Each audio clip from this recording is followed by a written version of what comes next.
Hey class, in this video we're talking about describing motion.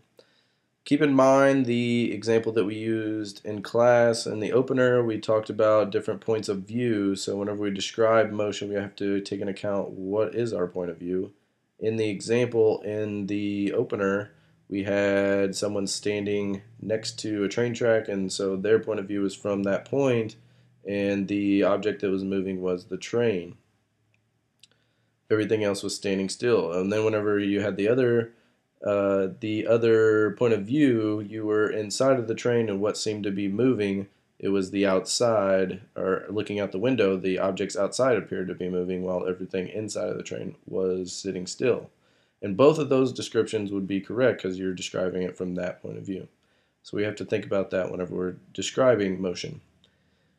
All different things that we use when we describe motion are things like velocity, speed, distance, time, those sort of things. And whenever we take measurements of those things, we come up with a quantity.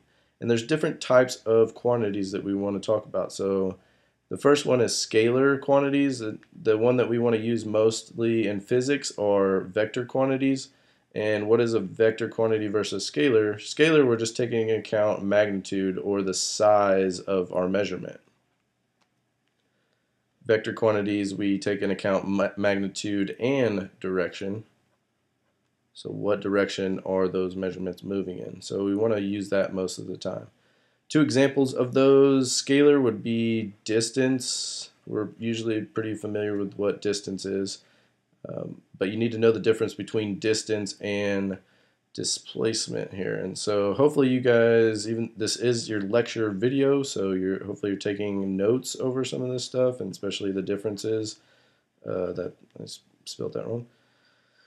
The differences between different things. So distance, if we were just doing distance, that would be, so what would be from point A to point B? What would be our distance that we traveled, right? Displacement is a little bit different. So if we were starting from this point and say we're walking home after school or something, and you have to go around houses and things like that, you have to take different streets, it's not a direct path. So, but you finally get to your house, which is over here. What would be the displacement of that would be how far it is from your starting point to your ending point. So from here to where your house is, that's displacement in a straight line from your starting point. So from point A to point B, that is displacement. Now, what would be your distance? You would have to add up all this entire trip here that it took you. So that's the difference between distance and displacement.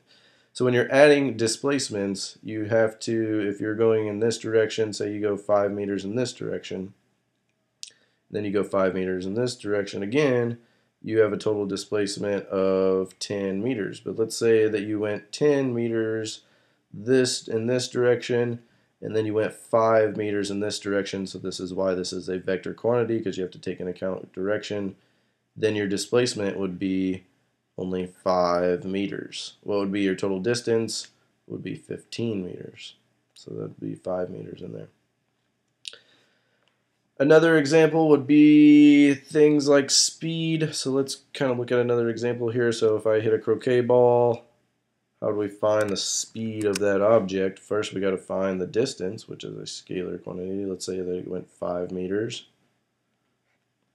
in a matter of 2.5 seconds.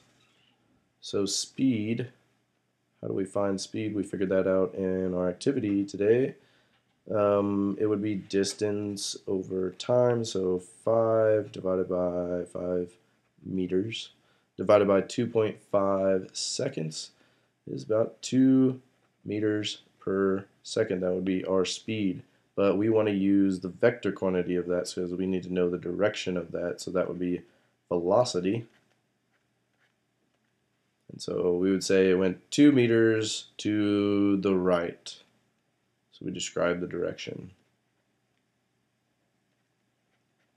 To the right. So most of the time we want to use velocity in physics. So I just told you that direction is important, but you're going to see in this video I immediately stop using direction. And I'm not cheating. So whenever we describe directions, it can be any way that you want to do that before I get ahead of myself here. So it could be north, south, it could be up, or down. Any of those will work for your direction.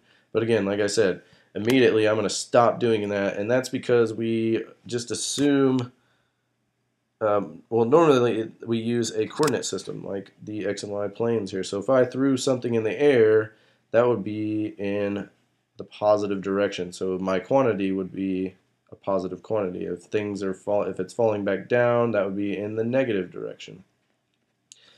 In the examples you're going to see today, we have people running. So we're just going to assume that we start at the 0 coordinate and we're moving to the right in the positive direction. However, if like a big wind or something came up and blew you in the negative, blew you backward, that would be in the negative direction. So I'm not totally forgetting about our direction. I'm just assuming that we're using a coordinate system. Okay, so velocity, what is the equation for that? So we talked about it's the same thing as speed. It's distance divided by time, but here we have it a little bit different. Remember, we're seeing the delta again. That means the change in something. And so the change in x, which is the change in our position, over the change in time. We can use that for our velocity. So hopefully you write that down. Just an example using that, if we look at this guy right here, Usain Bolt, maybe you're familiar with him. He's the world record holder in the 100-meter dash. This is his world record here, 100 meters in 9.58 seconds. So if we use that as our example here, our change in distance would be 100 meters, right? Because we ran 100 meters.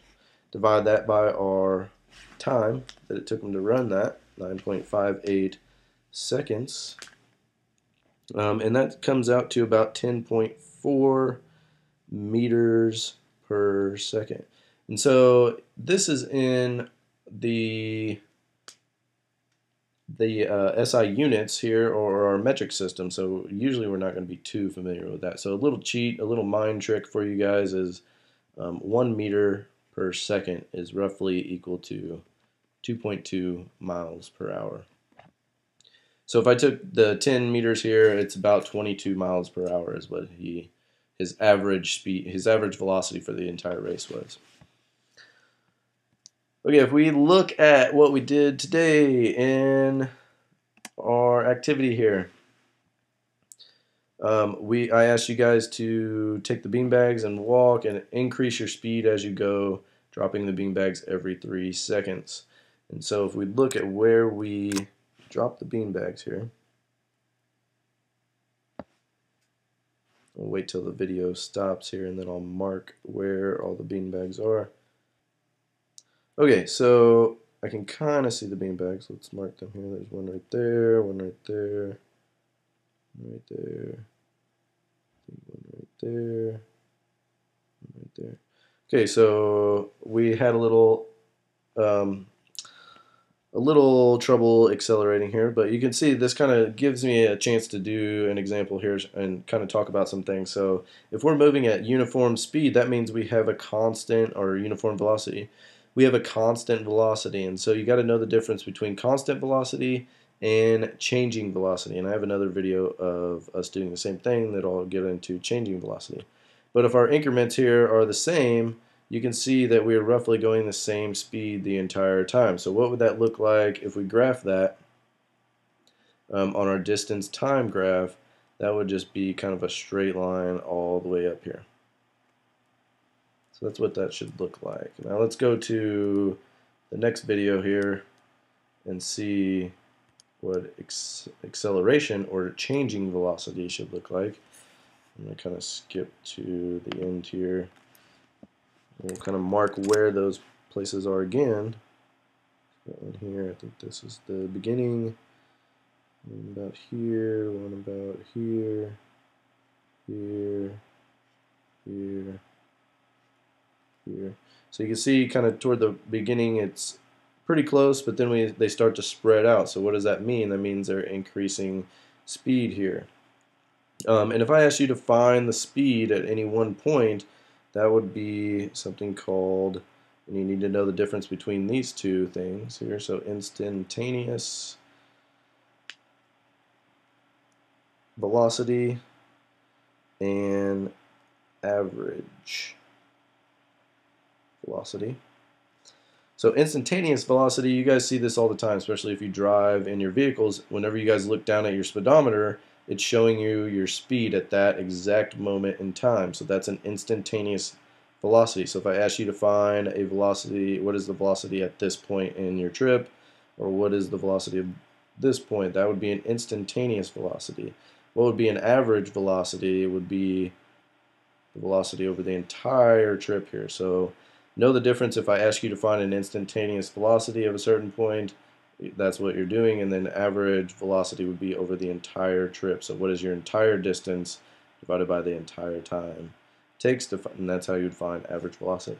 Now if we are accelerating, and this is what you guys should have been doing in the activity, your graph should look something like this. On your distance time graph, you should have a nice curve in the positive direction here. Okay, so velocity, a better way of looking at velocity, and I do want you guys to write this down as well, is x of f minus x of I over t of f. So that's basically the change in x over the change in t.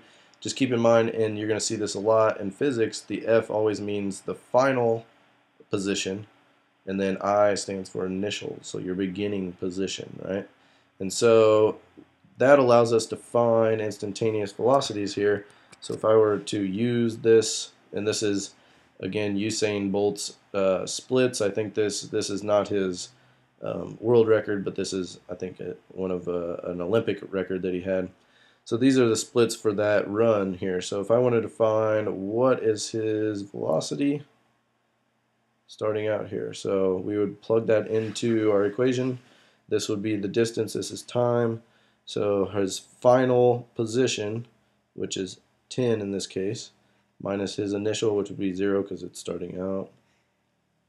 And then we have his final time, which would be 1.87 or 1.85 at that time, minus 0, and we get 10 over 1.85, and that comes out to be about 5.4 meters per second. So if I use kind of my mind trick of 1 meter equals 2.2 and I multiply that times 2.2, it's about 12 miles per hour is what he starts out at.